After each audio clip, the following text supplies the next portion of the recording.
We have some breaking news about the hottest political battle out right now. We just learned that a hacker has reportedly gained access to the file containing damaging testimony about none other than Matt Gaetz. Now, I've been saying on the show for a while, when Trump begins to fill our institutions with loyalists, when Trump himself continues to erode every single democratic norm we have, the only thing standing in the way will be individuals holding the line. Do you guys remember last week when Fed Reserve Chair Jerome Powell said, "No, I will not resign no matter how hard Trump and his administration threaten me or push me"? That is an example of an individual holding the line when the institutions around him are crumbling, and we need more of that. So I would make the argument that this hacker is a prime example of an individual helping hold the line when our institutions are failing. This reads, a hacker is said to have gained access to a file with damaging testimony about Matt Gaetz. An unidentified hacker has gained access to the computer file shared in a secure link among lawyers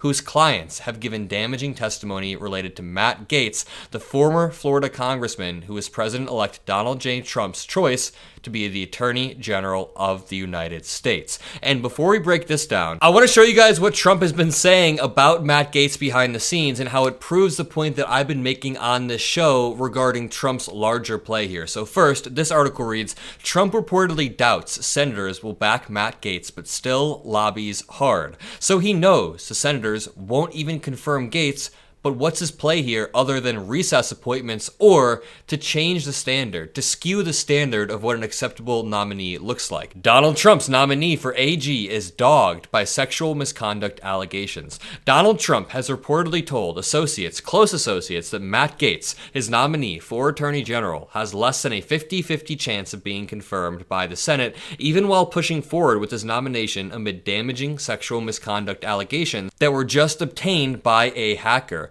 The president-elect has continued to make calls in support of his beleaguered nominee despite resistance from Republican senators because he is confident his insistence will alter the standard for acceptable cabinet choices even if Gaetz fails. Again, Donald Trump is confident that his insistence of Matt Gaetz will alter the standard for acceptable choices, and Trump's landscape-changing tactics have been evident following his nomination of three other insane picks like Pete Hegseth, Tulsi Gabbard, and RFK Jr. All of these people face potential obstacles in winning Senate approval, but Gaetz is particularly spicy because he just underwent a 2-year FBI investigation over sex trafficking allegations, but Republicans refuse to point this out. Matt Gaetz has denied the allegations completely. But let me just zoom out here for a second so we can talk about Trump's broader goals. I firmly believe that he weighed the outcomes of appointing Matt Gaetz as AG and realized all of the outcomes are basically favorable in some way. First of all, Matt Gaetz gets an excuse to resign right before this report gets released. He's doing a favor to one of his loyalists.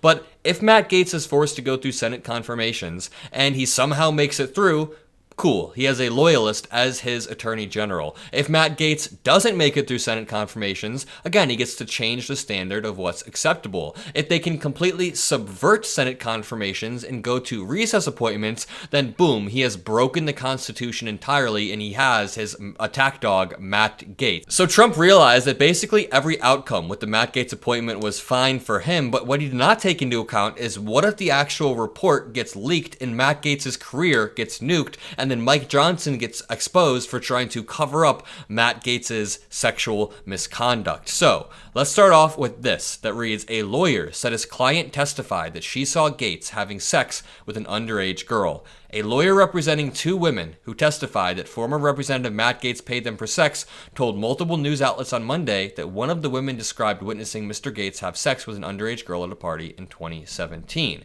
And here's where it gets interesting. Here's where things take a dramatic turn.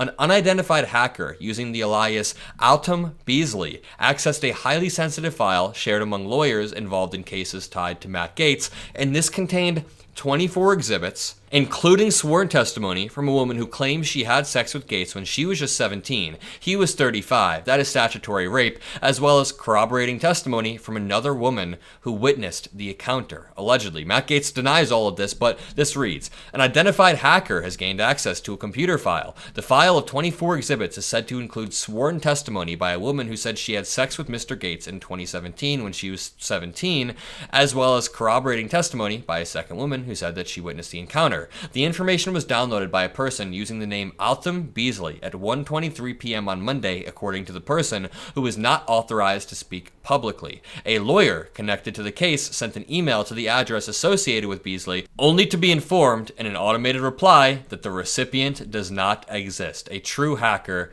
getting it and then dipping. The material does not appear to have been made public by the hacker yet, but I'm assuming if the hacker has it, they will sell it to an outlet. The documents include information that is under seal with the Justice Department, which investigated Mr. Gaetz but did not file charges. And if they do release this information, a quick round of applause for this hacker for not only having the guts to do this, but having the guts to go forward with the information, knowing that Trump is coming into office, knowing that he is more than happy to weaponize his DOJ against anybody who goes against him or his allies. Mainly him, he just cares about. But the hacked trove of documents stems from an altogether different source. A civil suit being pursued by a friend of Mr. Gaetz, Christopher Dorworth, a Florida businessman. Now, Mr. Dorworth filed the suit against both the victim of the Matt Gaetz crime and Joel Greenberg, Matt Gaetz's close ally, who's serving an 11-year prison sentence after pleading guilty to federal sex trafficking charges involving the woman, that very woman. Mr. Dorworth has claimed that he was defamed by Mr. Greenberg and the woman, both of whom had told federal authorities that Mr. Dorworth hosted parties where they, Mr. Gaetz, and others took drugs and openly had sex. In mustering their defense, lawyers for Mr. Greenberg and the woman have solicited sworn statements from others who say they were witnesses. The 24 exhibits were attached to a motion prepared by lawyers for Mr. Greenberg and the woman in response to Mr. Dorworth's suit. And can I just show you how absolutely shameless Republicans are? You guys already know that, but this is a new low, and our democracy is going to be gone because of these absolute freaks. People like Matt Gaetz and people like Markwayne Mullin. So there's a clip of Markwayne Mullin about a year ago saying that Matt Gaetz used to crush up ED pills, chase it with energy drinks, and then brag about that in Congress while showing people videos of Matt Gaetz having sex on his phone.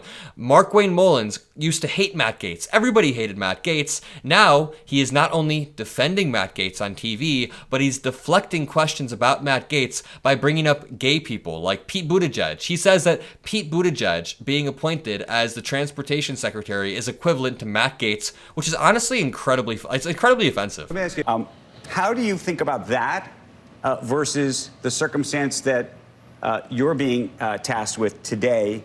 And do you think that corporate America is wrong to have those policies in place? Well, Andrew, I have to look at this in a different manner, right? His constituents is who elected him, and his constituents knew exactly what it is, so they rehired him.